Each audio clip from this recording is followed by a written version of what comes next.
Nagmahal naman ang manok na apektado na raw ng sobrang init, pati ang mga itlog nila. Kumonti raw at lumiit.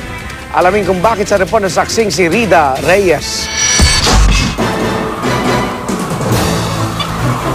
Kung hindi aircon, funnel ventilation daw ang inilalagay sa maraming manukan pag ganitong tag-init para maibsan ang epekto nito sa mga manok. Pati nga kalidad ng mga patuka gaya ng mais at soya, apektado ng init kaya apektado ang supply ng manok.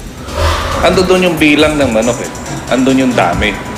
Pero yung timbang, wala siya doon sa normal.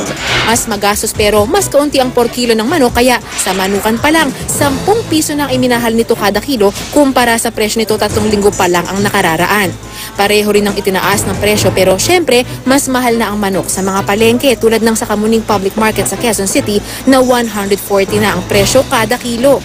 Gayunman, malakas pa rin daw ang bentahan nito. Mas mura pa rin kasi ito sa kada kilo ng baboy na nasa 200 pesos na ngayon.